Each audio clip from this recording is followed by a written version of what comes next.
Salut tout le monde. On va en parler sur les deux matchs de la semaine. On va commencer par Wolverhampton qui a perdu face à Everton 4-0. Un but, un but d'Ashley Young, un but d'Aurel Mangala, un doublé contre son camp de Greg Dawson. Première période catastrophique. Catastrophique. On s'écrit deux occasions. L'occasion de Joao Gomez et un autre occasion signé Mateus Cunha. Et après 2 minutes plus tard, on encaisse un but sur un coup franc d'Ashley Young. Résultat 1-0, signé Ashley Young. Après le 1-0, Everton s'est créé pas mal d'occasions.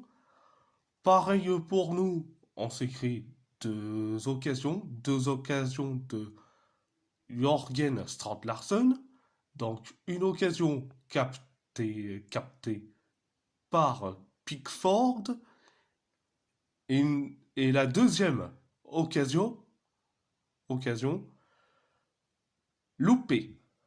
Et après 2 minutes plus tard, on encaisse le deuxième but signé Aurel Mangala. Donc 2-0.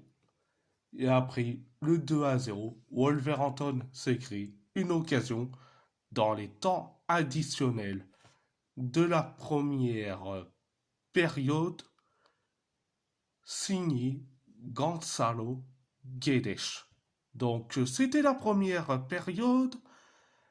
La deuxième période, catastrophique, 4 minutes après le coup d'envoi de la deuxième période, on encaisse le troisième but. C'était un but contre son camp de Greg Dawson, résultat 3-0. Et après, Everton s'est créé pas mal d'occasions.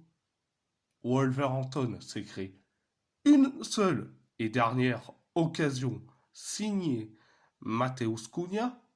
Et après, résultat, on encaisse encore une fois un but contre son camp de Greg Dawson. Résultat 4-0.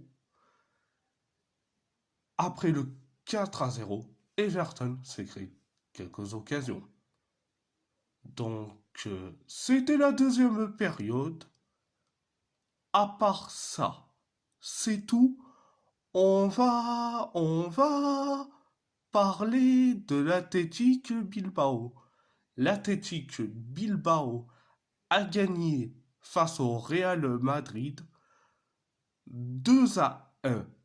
Un but d'Alex Berenguer, un but de Gorka Guruzeta pour l'Athletic Bilbao, un but de Jude Bellingham pour le Real Madrid.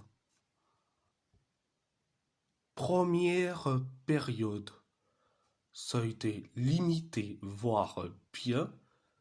Donc, pourquoi je dis ça? Certes,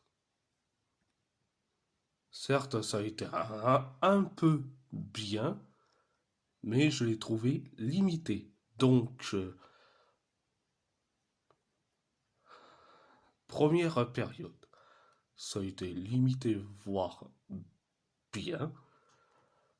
Donc, 3 minutes après le coup d'envoi de la première période, On aurait pu avoir un penalty sur la faute de Fran Garcia sur Oyana 107, mais l'arbitre n'a pas sifflé, penaltoche, et, et après, on s'écrit une occasion signée Nico Williams, et après,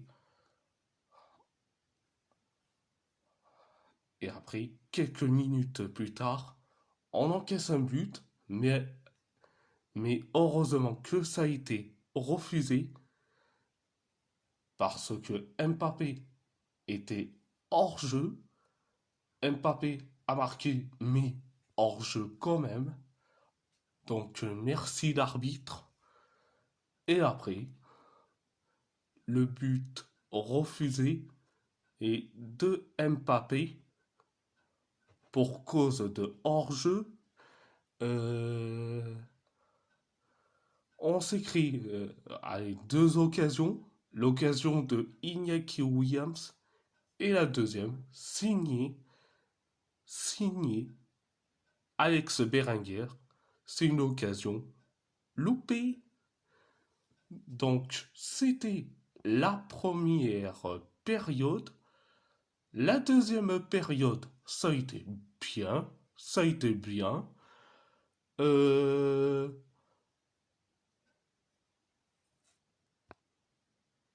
8 minutes. 8 minutes après le coup d'envoi de la deuxième période, Alex Berenguer a marqué le but du 1-0 euh, sur un carfouillage de Courtois. Ah bon, 107 n'a pas touché le ballon. Ça a été limite capté par Courtois, mais atterri par Berenguer. Et Berenguer a marqué le but du 1-0. Et après le 1-0, les Merengues se créent une occasion. Et après, la faute d'Aguirre Zabala sur Rudiger. Résultat, penalty pour le Real Madrid. Le fameux penalty al favor del Real Madrid.